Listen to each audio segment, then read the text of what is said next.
합독해서 하나님의 말씀을 읽겠습니다.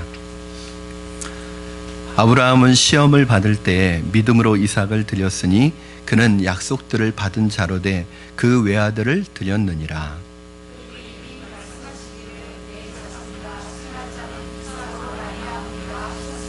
그가 하나님이 능히 이삭을 죽은 자 가운데서 다시 살리실 줄로 생각한지라. 비유컨대 그를 죽은 자 가운데서 도로 받은 것이니라. 아멘.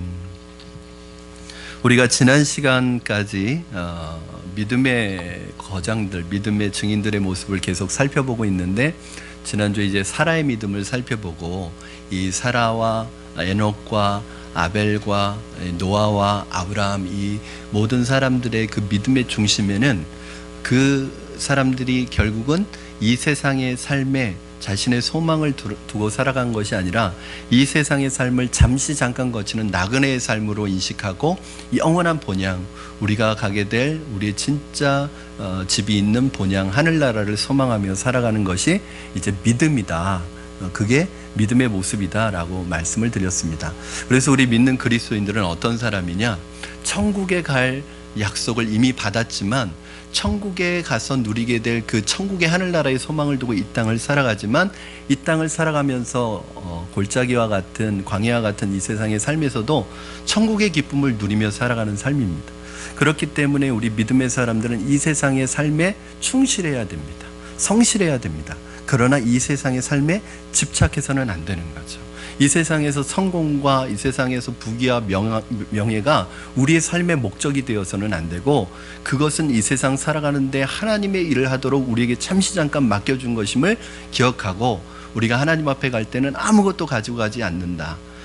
이 세상에서의 7, 80년의 삶을 통해서 우리의 영혼이 결정된다는 것을 늘 기억하시고, 늘 하늘나라를 우리의 마음속에 품고 이 세상에서 살아가는 것, 그것이 믿음의 삶이라고 우리가 배웠습니다. 오늘 이제 주제는 바로 아브라함이 다시 등장하는데, 아브라함의 모습을 통해서 믿음의 삶이란 뭐냐, 하나님 앞에 최상의 것을 드리는 것이 바로 믿음이다. 이것이 바로 우리의 믿음의 또 다른 모습이라는 것을 오늘 가르쳐 주면서, 이 아브라함, 하나님 앞에 최상의 것을 드리는 이 아브라함의 믿음, 사실은 오늘 이 믿음이 그냥 믿음의 어떻게 보면 가장 정상입니다. 이 정도 드릴 수 있는 믿음이 있는 것이 가장 믿음의 어떤 절정이라고 볼 수 있는데, 이 믿음의 모습까지 가는 데 있어서 아브라함이 몇 단계의 믿음을 거치게 돼요. 그래서 여러분과 이 세 단계의 믿음이 아브라함의 믿음이었고, 저와 여러분이 이 믿음의 정상까지 가는 데 있어서 이 단계를 꼭 거쳐야 된다는 것을 기억하시고 여러분에게 적용하셨으면 좋겠습니다.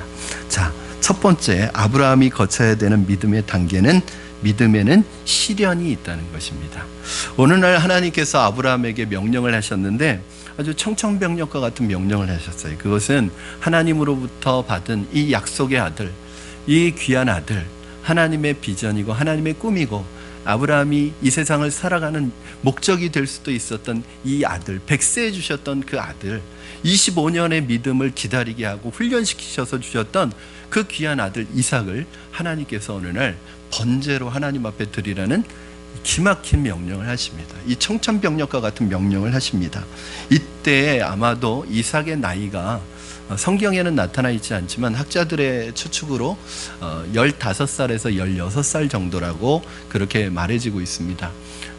가장 이쁘고 또 아름답고 그 아들 키우는 재미에 푹 빠져있을 이 아브라함에게 하나님이 엄청난 명령을 하십니다. 이제 그 내용이 창세기 22장 1절과 2절 말씀이 있어요. 그래서 오늘 본문과 더불어 창세기 22장을 같이 공부하셔야 합니다. 자, 22장 1절 2절 같이 한번 읽겠습니다. 여러분이 1절 읽어주시면 제가 2절 읽겠습니다. 시작.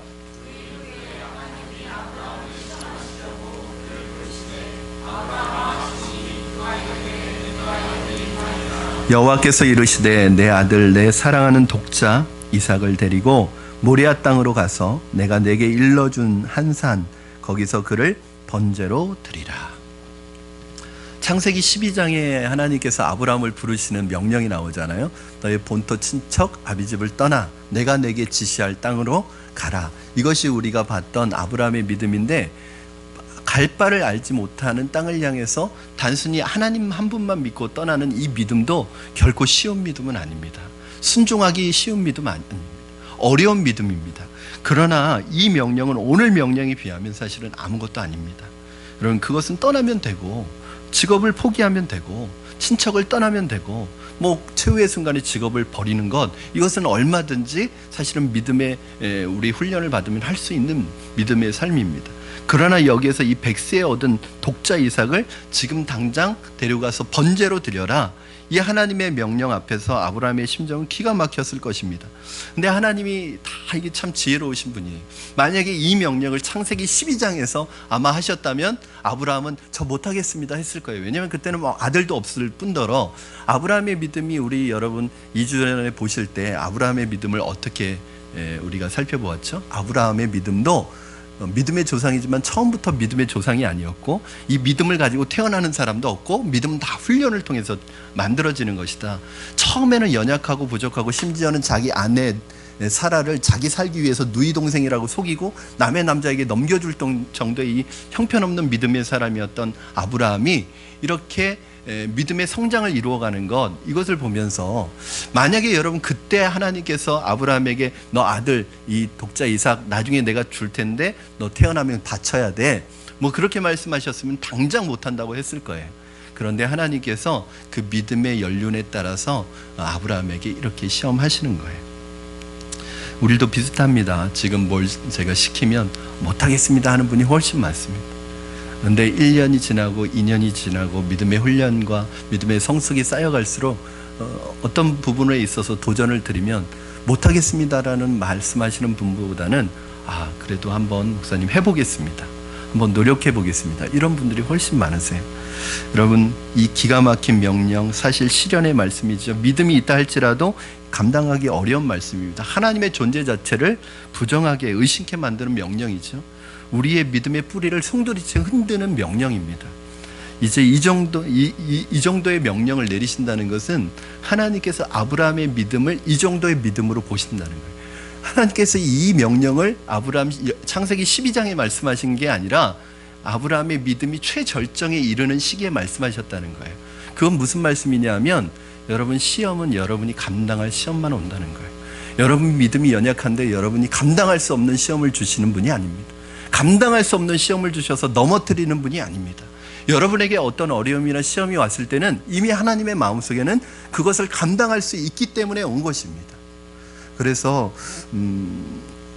우리가 이 시험을 당하고 있을 때, 고난을 당하고 있을 때 이 고난을 이길 수 있는 중요한 원리가 있어요. 그걸 아는 것이 굉장히 중요합니다. 우리 고린도전서 10장 13절 말씀 같이 읽겠습니다. 시작. 사람이 감당할 시험 밖에는 너희에게 당한 것이 없나니 오직 하나님은 미쁘사 너희가 감당하지 못할 시험 당함을 허락하지 아니하시고 시험 당할 즈음에 또한 피할 길을 내사 너희로 능히 감당하게 하시느니라. 아멘. 여러분, 시험이라고 하는 것은 서로가 서로에 대한 신뢰가 있을 때 가능한 것입니다. 하나님이 우리에게 시험하셨다는 것은 두 가지 신뢰가 있는 거예요. 첫 번째는 하나님이 이 시험은 우리가 충분히 감당할 수 있을 것이라는 신뢰가 있는 거예요. 즉, 하나님께서 여러분에게 어떤 시험을 주셨을 때 하나님의 마음에는 김 목사, 이거 네가 충분히 감당할 수 있는 거야 라는, 너 분명히 이겨낼 거야, 이거 잘 감당해낼 거야 하는 하나님의 신뢰가 있는 것이고, 우리가 그 시험을 받을 때 우리가 그 시험을 이겨낼 수 있는 이유는 또 다른 신뢰가 있는 거예요. 그건 뭐냐면 내게 주신 이 시험은 하나님이 나를 망하게 주신 시험이 아니라, 내가 안 되라고 주신 시험이 아니라 충분히 감당할 수 있는 실력이 있다는 걸 믿고 나에게 주신 것이다. 그러므로 하나님 안에 있으면 얼마든지 이 시험 이겨낼 수 있다는 믿음을 갖는 거예요. 하나님은 우리를 믿으시고 우리는 또 하나님을 믿는 이 믿음이 시험 안에 있는 것이죠.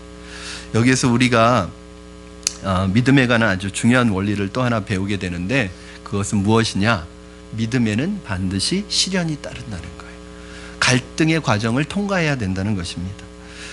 대부분은 우리가 고난이나 시련을 당하는 이유가 우리의 죄 때문에 당하는 경우도 있습니다. 그러나 특별한 경우에, 어떤 경우에는 하나님께서 우리의 믿음을 성숙시키고 연단시켜서 하나님의 사람으로 정금같이 나오게 하시려고. 왜?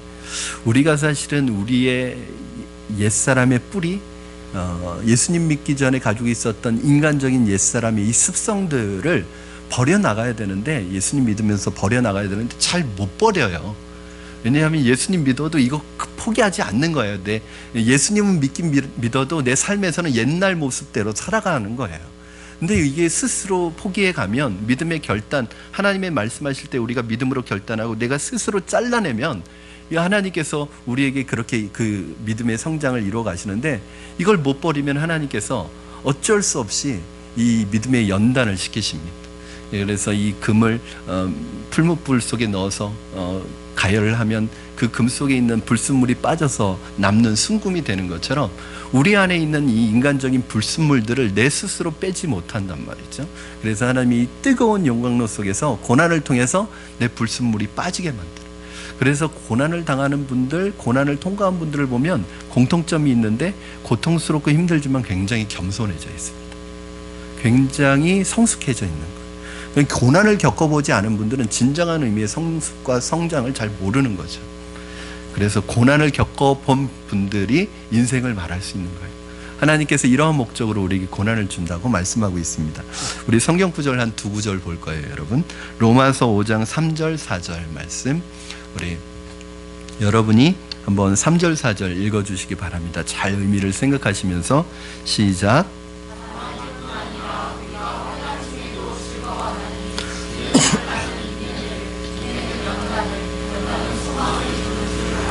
아멘. 환난을 당하다 보면 그 환난을 통해서 뭘 배우게 되냐면 인내를 배우고요. 이 인내가 뭘 만들어내요? 소망을 만들어내는 거예요. 여러분, 그릇이 차 있는지 비어 있는지, 그릇이 깨어진 그릇인지 완전한 그릇인지를 알려면 어떻게 보면 되느냐 하면 두드려 보면 합니다. 우리의 믿음이 진짜 믿음인지 가짜 믿음인지 하나님께서 두드려 보시는 거예요.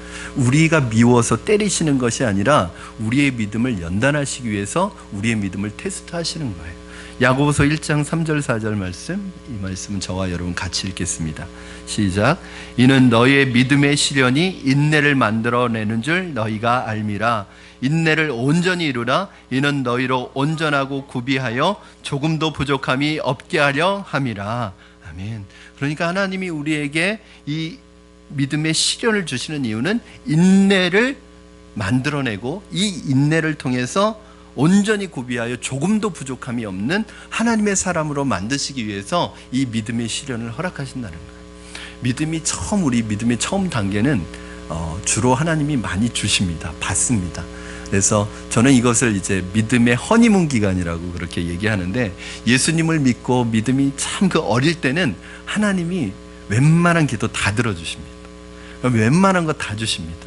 그래서 그때 기도 많이 하라고 제가 늘 말씀드리는데, 그럼 그렇잖아요. 어린아이, 아기가 어릴수록 아이들이 원하는 것 대부분 다 주게 되어 있습니다. 그러나 나중에 이 아이가 고등학생이 되고 청년이 되고 대학생이 됐는데도 어렸을 때처럼 엄마에게 떼쓰고 달란다고 다 주지 않습니다. 그때는 어떻게 해요? 네가 벌어서 써, 뭐 이럽니다. 그렇죠? 컸는데도 그렇게 계속하지 않죠. 그런데 이제 믿음의 성숙의 단계에 들어가면 하나님께서 자꾸 포기하도록 만드십니다. 이거 내 것이 아니다. 재물도 포기하게 만드십니다.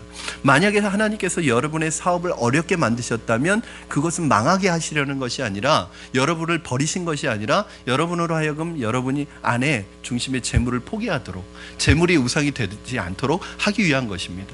만약에 여러분들이 질병 때문에 그렇게 기도하는데도 나의 질병을 고쳐주시지 않고 그대로 놓아주신다는 것은 그 건강이 나의 우상이 되지 않도록 하나님께서 건강을 포기하도록 만드시는 것입니다. 성공도 포기하게 만드십니다. 세상적인 모든 것을 포기하게 하고 친구까지도 포기하게 만드는 훈련과 연단을 하시는데, 이 훈련과 연단 속에서 이 포기에서 가장 강한 포기는 뭐냐면 자기를 포기하도록 만드는 거예요. 그래서 예수님께서 뭐라고 말씀하시면, 나를 따라오려거든, 즉 내 제자가 되려면 자기를 부인하고, 이게 뭐냐면 자기를 포기하고 날마다 십자가를 지고 나를 따라오라고 말씀하고 계십니다. 그러나 자기를 포기하는 것보다 더 힘든 게 뭔지 아세요, 여러분? 바로 자식을 포기하는 게 가장 힘든 거예요.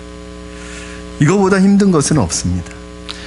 그럼 마지막 시험이 뭐냐면 자식을 포기하는 거예요. 여러분, 하나님을 잘 섬기면 자식들이 무조건 잘 돼야 하지 않습니까? 그렇죠? 그런데 믿는 가정의 자녀들은 무조건 잘 됩니까? 어려움 없습니까? 그러나 그것도 포기하도록 만드시는 것입니다. 자식에 대한 나의 집착, 내 방법, 세상의 방법으로 자녀를 내 소유물로 생각해서 내가 어떻게 해보려고 하는 그 마음을 하나님께서 포기하게 만드시는 거예요. 그래서 믿음의 절정에서는 나의 것은 아무것도 남지 않고 나는 아무것도 없다라는 것을 고백하게 하시려는 거예요. 내가 세상 떠날 때 세상을 의지하지 않고 지식을 의지하지 않고 재물 의지하지 않고 나의 재능을 의지하지 않고 그 어떤 것도 의지하지 않고 주님만 의지하도록 하시기 위해서 하나님께서는 자꾸 우리에게 포기하는 훈련을 시키십니다. 하나님만 의지하고 갈수록 하나님이 만드시는 것입니다. 내 생명을 포함해서 모든 것이 주의 것이요 하나님의 것임을 철저하게 고백하는 거예요.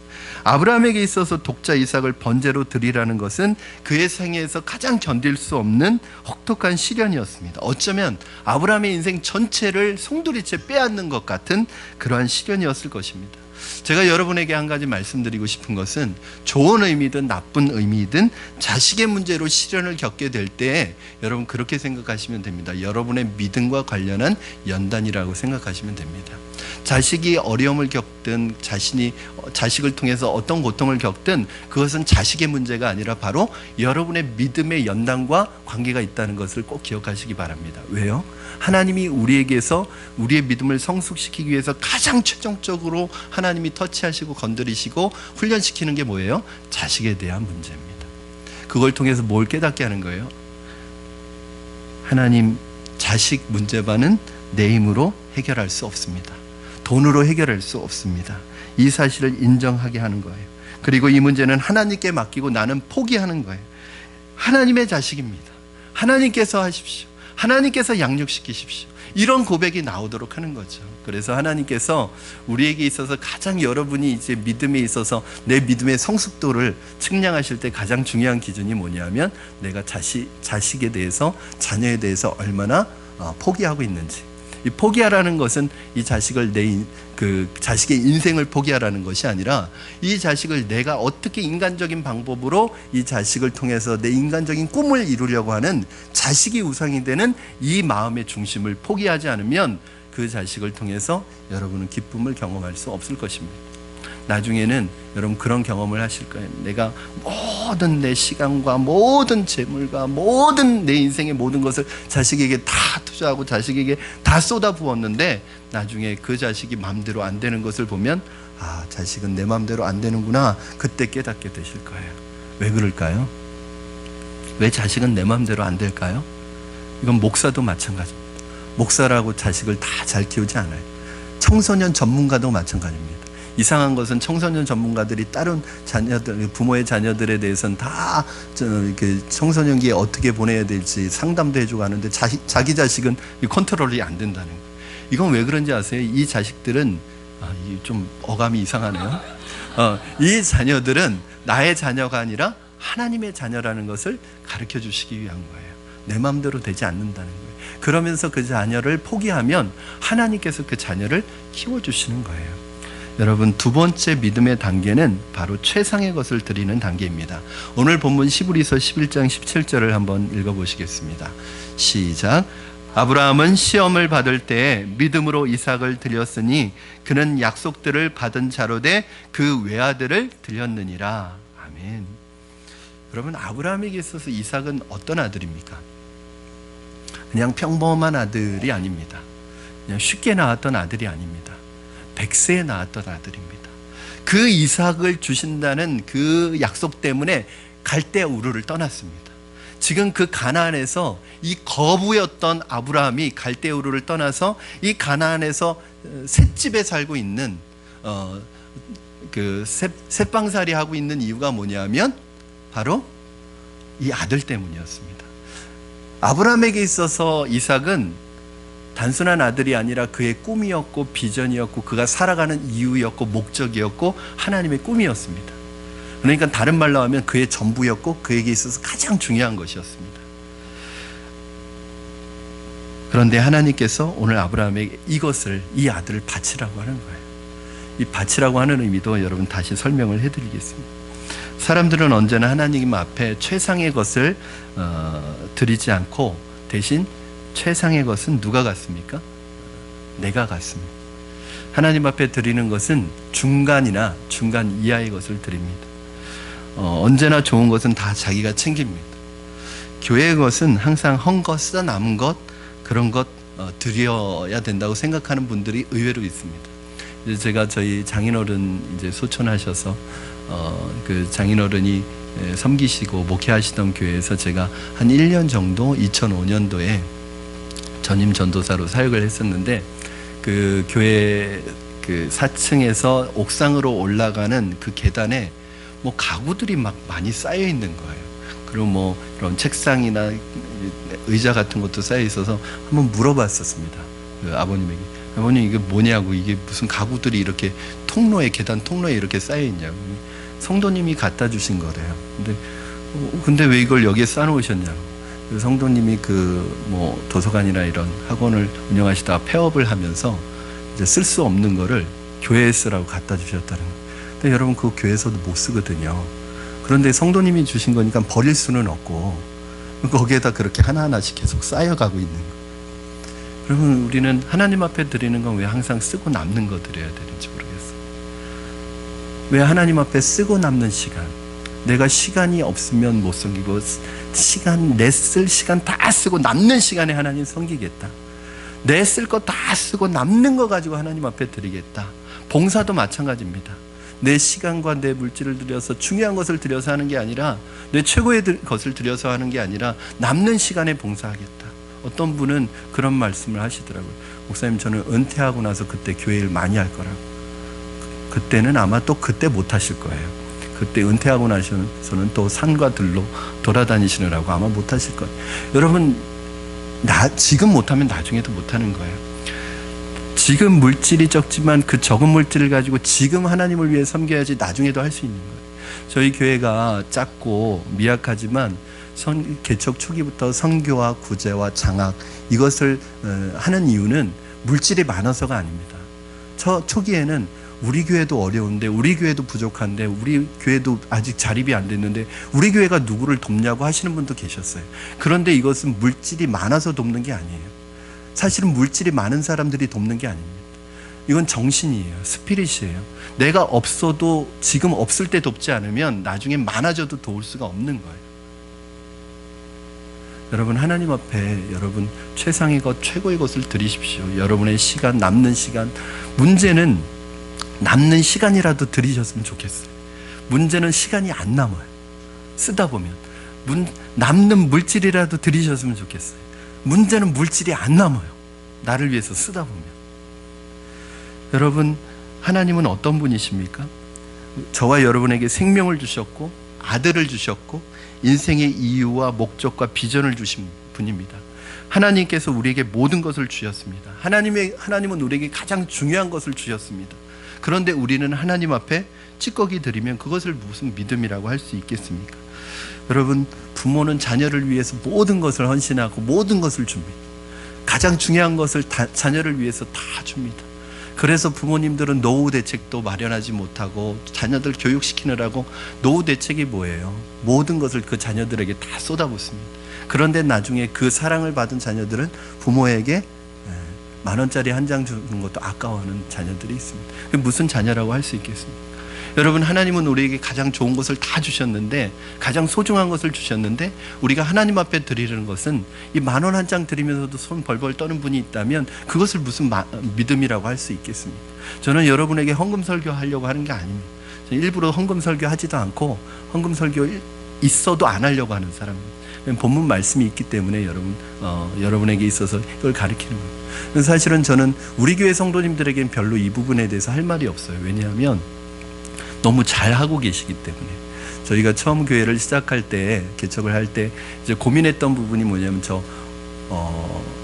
그 2가지 고민했습니다. 주보에다가 성금한 분들 이름을 안 올리는 것, 그리고 예배 시간에 헌금 바구니 안 돌리는 것.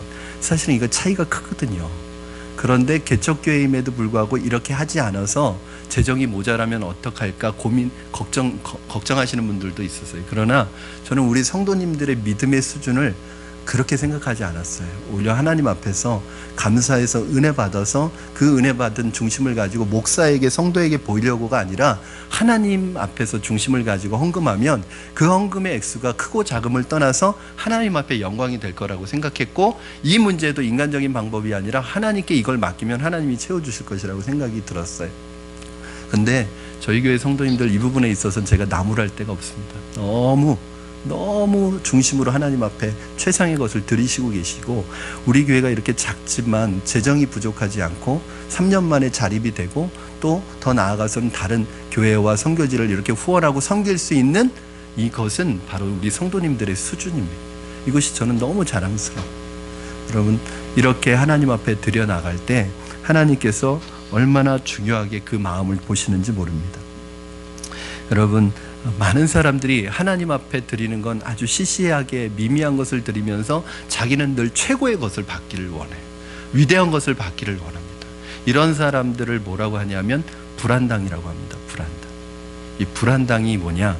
사전을 찾아봤더니 남의 것을 빼앗는 악한 무리 뭐 이렇게 되어 있더라고요. 그런데 원래 이 불안당의 뜻이 무슨 뜻이죠? 한자가 무슨 뜻이죠? 땀 한자입니다. 그렇죠? 땀을 흘리지 않는 사람, 이게 불안당이에요. 즉 땀 흘리지 않고 먹으려고 하는 사람, 땀 흘리지 않고 자기는 노력하지 않고 남의 것을 뺏으려고 하는 사람, 이런 사람들이 불안당이거든요. 자신은 하나님 앞에 아무것도 하지 않고 성도들을 위해서 아무것도 하지 않으려고 하면서 최고의 것을 받으려고 하는 사람, 이것이 바로 이기적인 목적이죠. 창세기 22장 3절에 보면 아브라함에게 이런 명령을 받았을 때 아브라함이 이렇게 행동합니다. 3절 여러분 같이 읽겠습니다. 시작. 아브라함이 아침에 일찍이 일어나 나귀의 안장을 지우고 두 종과 그의 아들 이삭을 데리고 번제에 쓸 나무를 쪼개어 가지고 떠나 하나님이 자기에게 일러주신 곳으로 가더니, 아주 담담하게 단순하게 아브라함의 모습을 설명하고 있지만 저는 이 부분을 읽을 때마다 눈물을 머금고 머리를 숙이게 되고 마음이 숙연해집니다. 왜냐? 첫째는 너무나 기막힌 아브라함의 심정을 생각해 볼 때 이런 마음이 들고, 두 번째는 이 엄청난 명령을 너무나 담담하게, 너무나 거룩하게, 너무나 침착하게 수행해가는 아브라함 때문입니다. 저 자신과 비교해 보면 나는 이런 순종을 할 수 있을까? 나는 외아들이 아니라 아들이 둘이 있는데도 만약에 하나님이 그 아들 중에 하나 바치라고 하면 아마 울고불고 난리쳤을 텐데, 나는 이런 아브라함의 믿음이 있을까? 만약에 순종한다고 할지라도 이렇게 담담하게 하나님 앞에 순종하기 어려웠을 텐데 하면서 제 믿음의 모습을 되돌아보는 거죠. 창세기 22장 4절 5절에 계속 이렇게 설명합니다. 우리 창세기 22장 4절 5절 읽겠습니다. 시작. 제3일에 아브라함이 눈을 들어 그곳을 멀리 바라본지라. 이에 아브라함이 종들에게 이르되 너희는 나귀와 함께 여기서 기다리라. 내가 아이와 함께 저기 가서 예배하고 우리가 너희에게로 돌아오리라 하고. 그러면 이것이 아브라함의 믿음입니다. 어쩌면 자기 아들의 죽음 앞에서 이렇게 행동할 수가 있을까? 비정한 인간이 아니라면, 냉혈 동물이 아니라면 어찌 이렇게 할 수가 있겠습니까? 또 아들을 죽이는 범죄를 하면서 어떻게 하나님 앞에 예배드리고 온다고, 경배드리고 온다고 표현할 수가 있겠습니까?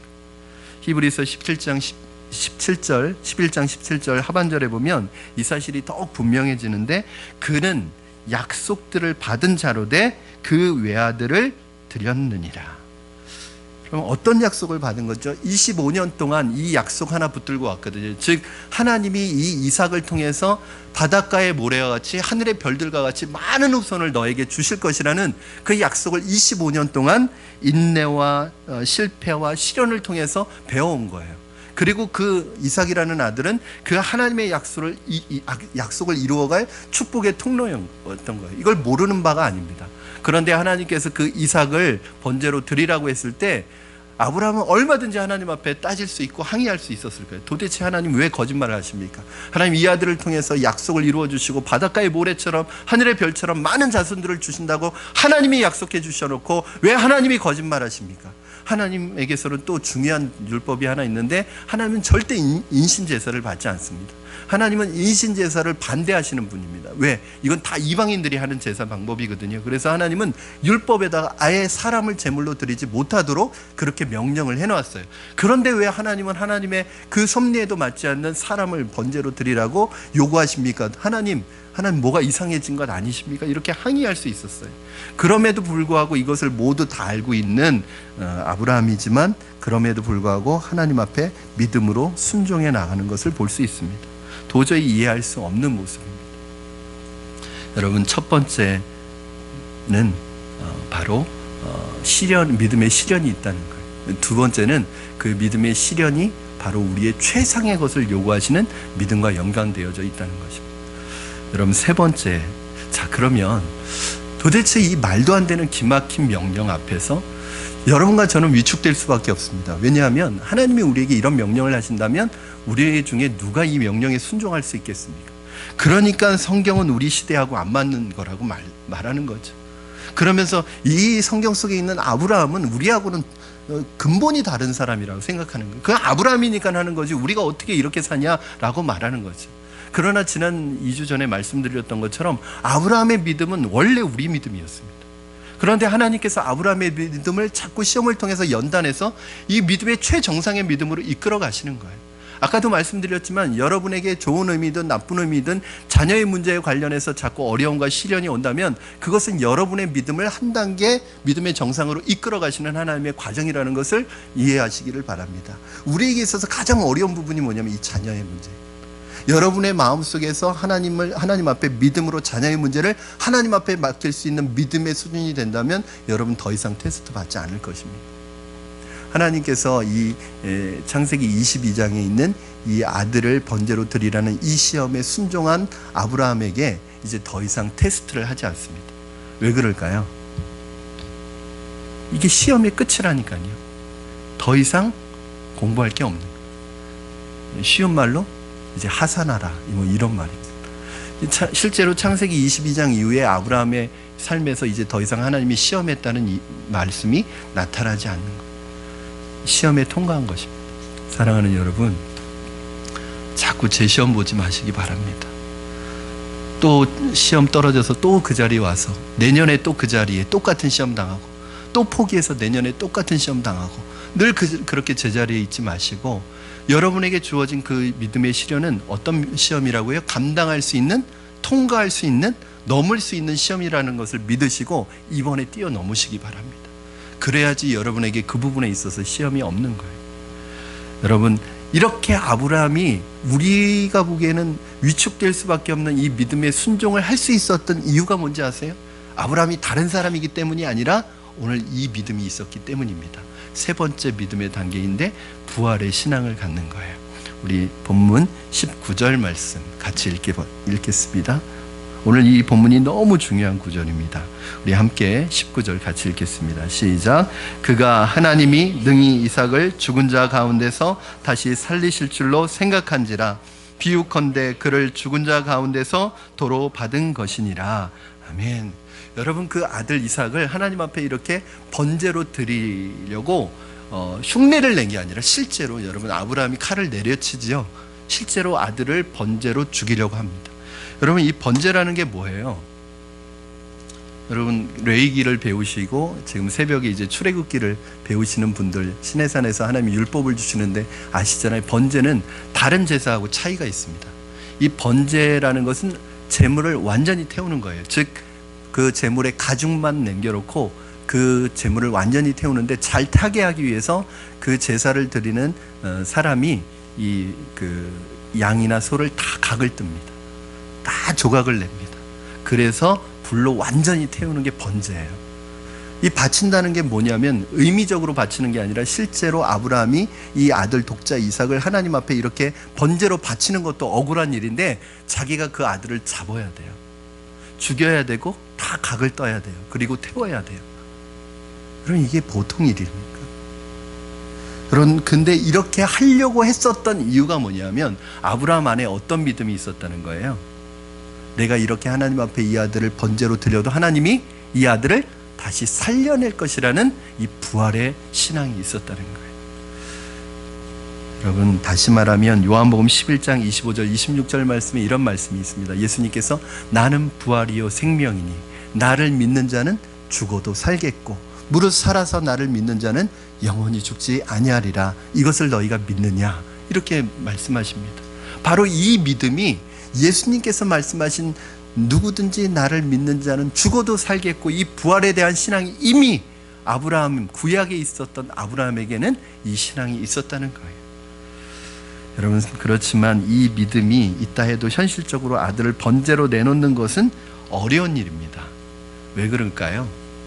제가 한번 여러분에게 질문을 드려보겠습니다. 예를 들어서 여러분, 하나님 믿으시고 예수님 믿으시기 때문에 죽으면 천국 간다는 거 믿으시죠? 여기엔 다 아멘 하십니다. 그러면 지금 죽어주시겠습니까? 죽어주실 수 있겠습니까? 여기에도 아멘 하시는 분이 계시네요. 훌륭하신 분. 사실은 거기에 우리 아멘 잘 안 됩니다. 물론 우리가 예수 믿고 죽으면 하나님 나라의 그 보좌 우편에 계신 하나님 나라에 가서 그 하나님과 자정하고 하나님과 영원히 사는 그 기쁨이 기다리는 건 알지만, 누구든지 이 땅에서의 삶을 더 살려고 합니다. 어떻게 해서든 조금 더 살려고 합니다. 심지어는 비겁하게라도 조금 더 살려고 합니다. 왜 그럴까요? 이 현실적인 문제거든요. 하나님 앞에 최고의 것을 드리고 최상의 시간을 드리고 최고의 것을 드린다는 거 다 알지만 남는 시간 드릴 수밖에 없는 이유가 뭘까요? 남는 물질 드릴 수밖에 없는 이유가 뭘까요? 하나님 앞에 최고의 것을 드려야 된다는 것을 알지만 현실적인 문제에 있어서 자꾸 시험에 드는 거예요. 왜냐? 우리는 발을 이 땅에 디디고 살아가고 있기 때문에 그렇습니다. 그래서 자꾸 하늘의 것을 생각하기보다는 현실적인 문제에 우리의 마음을 빼앗길 때가 많아요. 그러나 여러분, 이 땅에 사는 동안 계속 현실에만, 상황에만, 땅만 바라보고 살면 여러분의 영적인 시야는 잃어버리게 됩니다. 제가 이제 개척하고 3년이 지났는데 제 눈이 시력이 급격히 안 좋아졌어요. 제가 원래 1.5, 개척하기 전에 1.5, 1.5였습니다. 그러니까 1.5, 1.5면 어느 정도인지 모르겠는데, 제가 경험한 거에 의하면 이 직선도로일 때는 전 정류장에 있는 버스 번호판이 저한테 보였어요. 그러니까 굉장히 시력이 좋은 거죠. 근데 어느 날 강단에서 이 새벽에 이 성경을 봉독하는데 글씨가 안 보이기 시작하는 거예요. 그래서 여러분, 이게 새로 바꿨습니다. 큰 글자 성경. 근데 얼마 전부터는 이것도 희미하게 보이는 거예요. 왜 그런가 봤더니 제가 이 3년 동안 계속 그 목양실 제 서재에서 계속 이 성경 보고 책 보고 모니터만 보고 사는 거예요. 그러니까 눈을 자꾸 먼 산을 멀리 바라보고 먼 쪽을 봐야지 이게 시력이 나빠지지 않는데, 늘 앞에 있는 거 모니터 책만 바라보고 거기에서 있으니까 이게 점점 시력이 안 좋아져요. 여러분, 영적인 시력도 똑같습니다. 여러분이 자꾸 땅만 바라보고 내 앞에 있는 현실만 바라보면 여러분의 영적인 시야는 다 갇혀버립니다. 다 닫혀버립니다.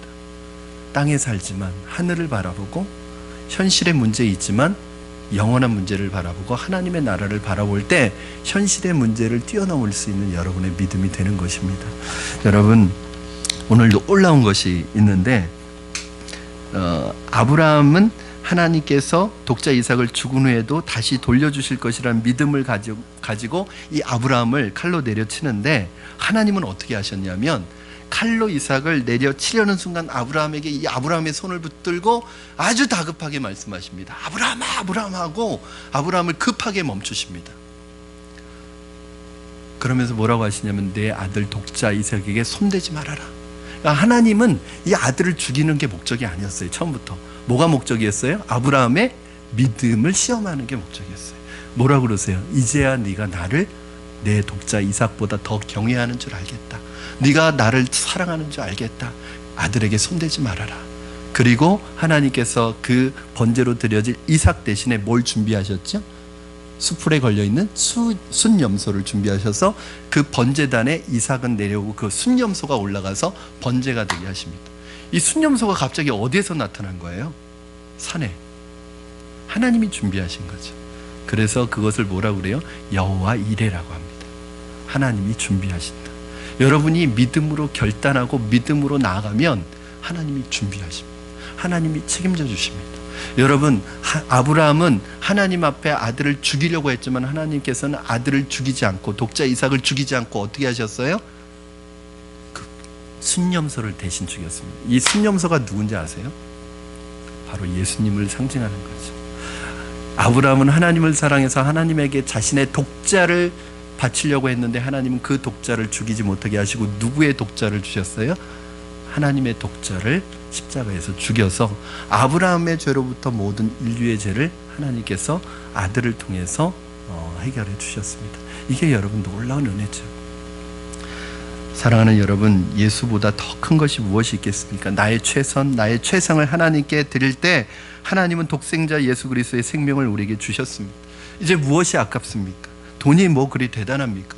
명예가 뭐 그리 대단합니까? 세상의 어떤 보석을 예수님과 바꿀 수 있겠습니까? 아브라함은 어떻게 자식을 하나님과 바꿀 수 있었습니까?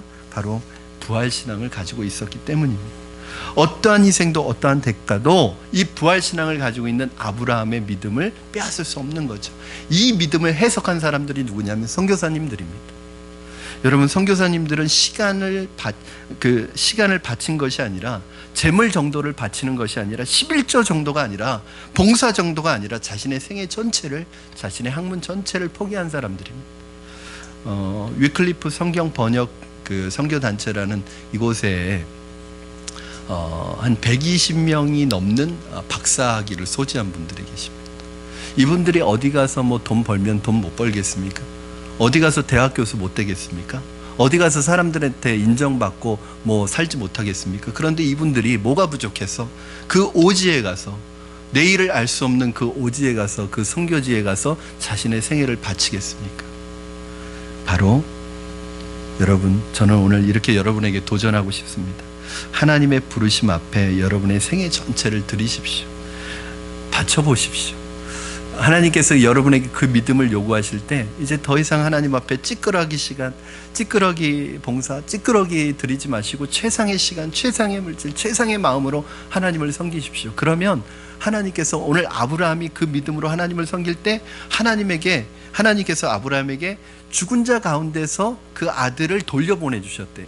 하나님께서는 그 아들을 죽이지 않았지만 아브라함은 이삭을 하나님 앞에 바칠 때 하나님이 살리실 줄을 믿고 바쳤기 때문에 그 믿음대로 이 아들을 죽은 자 가운데서 돌려주신 것과 똑같은 복을 주셨다는 거예요. 그 이후로 이 아브라함 믿음의 조상으로 하나님 앞에 모든 믿음의 사람들이 말할 때마다 언급되는 사람이 되었습니다. 저는 여러분이 하나님 앞에 여러분의 작은 것, 여러분의 소중한 것이지만 작지만 이것을 하나님 앞에 드리면 여러분이 이 세상에서도 하나님의 보상을 받지만 하늘나라에서 귀한 상급을 받아요. 예를 들어서 여러분, 오병이의 기적은 바로 그런 것입니다. 이 어린아이에게서 보리떡 5개와 물고기 2마리는 한 끼 식사로 해결하기에도 부족한 식사예요. 자기에게 있어서 별 볼 일 없는 식사지만 이 아이가 이 부족한 도시락을 예수님의 손에 돌려드렸을 때 그 부족한 그 작은 도시락을 통해서 5,000명이나 되는 사람들이 먹고 남았던 것처럼, 만약에 이 아이가 그거 아까워서 자기 먹는 것으로 썼으면 그 아이 배불리는 것으로, 한 끼 식사 배불리는 것으로 끝났을 텐데, 이 아이가 자기의 작은 도시락을 보잘것없는 것을 주님의 손에 돌려 보내드렸을 때 5,000명이나 되는 사람들이 배불리 먹었던 오병이의 기적이 나타난 것처럼, 오늘 여러분이 가지고 있는 재능, 여러분이 가지고 있는 물질, 여러분에게 있는 것이 작은 것일지 모릅니다. 여러분이 보기에 보잘것없는 것일지 모릅니다. 우리의 삶이 그렇게 보일 수도 있습니다. 그러나 우리의 작고 보잘것없는 것이지만, 연약하지만 우리를 주님의 손에 맡겨드리면 우리 한 사람을 통해서 이 오병이의 기적이 나타나는데, 일당 백의 역사, 일당 천의 역사, 일당 만의 역사가 나타나는 거예요. 저는 하나님의 손에 붙들린 한 사람이 얼마나 많은 사람들에게 영향을 미쳤는지를 모릅니다. 이 아브라함이라는 이 믿음의 사람 한 사람을 통해서 얼마나 많은 사람들이 믿음의 영향을 받고 있습니까? 저는 여러분이 한 사람이 하나님에게 들려지고 하나님의 손에 붙들리면 여러분 한 사람을 통해서 100명, 1000명, 10,000명, 수많은 사람들이 여러분에게 선한 영향력을 경험하게 될 것이라고 믿습니다. 사랑하는 여러분, 여러분의 시간, 여러분의 물질, 여러분의 재물, 아니 여러분 생애를 전체를 하나님 앞에 맡겨보십시오. 그러면 하나님께서 여러분을 통해서 위대한 믿음의 역사를 우리에게 허락하실 줄로 믿습니다. 이 시간 말씀을 정리합니다. 여러분의 생애를, 시간을, 건강을, 물질을, 생애 전체를 하나님을 위해 사용하시면 예수님께서 말씀하셨던 것처럼 한 알의 밀알이 땅에 떨어져 썩지 아니하면 한 알 그대로 있고 썩으면 많은 열매를 맺는다고 말씀하셨습니다. 이런 의미 있는 인생을 여러분 살아가시기를 바랍니다. 믿음으로 하나님 앞에 나의 최선과 최상을 드리면 하나님께서 저와 여러분을 최고의 인생으로 사용하여 주실 줄로 믿습니다. 우리 이 시간에 같이 기도하겠습니다.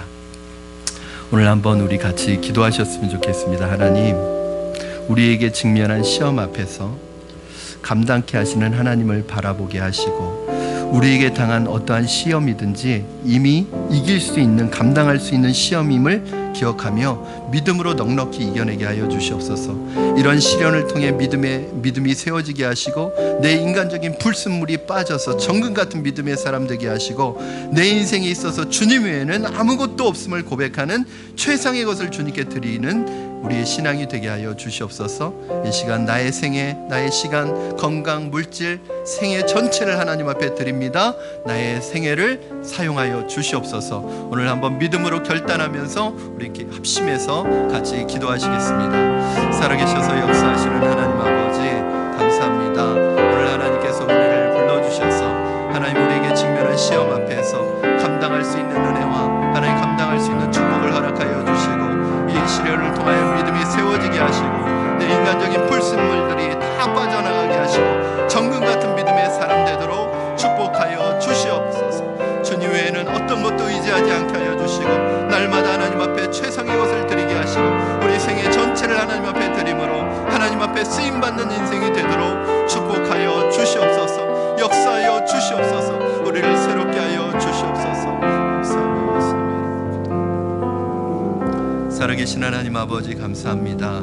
우리에게 각자에게 직면한 시험이 하나님 감당할 수 있는 시험임을 깨닫고 믿음으로 넉넉히 승리하는 우리 성도들 되게 하여 주시옵소서. 하나님 이 시련과 시험을 통하여 하나님 외에는 아무것도 의지할 것 없다는 믿음의 고백이 터져나오게 하여 주시고 하나님 이 시험을 통하여 나의 생애가 하나님 앞에 드려지며 시간과 물질과 모든 것이 하나님 앞에 드려짐으로 말미암아 하나님 앞에 크게 쓰임받는 믿음의 역사가 우리의 삶 속에 생애 속에 나타나도록 축복하여 주시옵소서. 감사드리며 예수님의 이름으로 기도드립니다. 아멘. 우리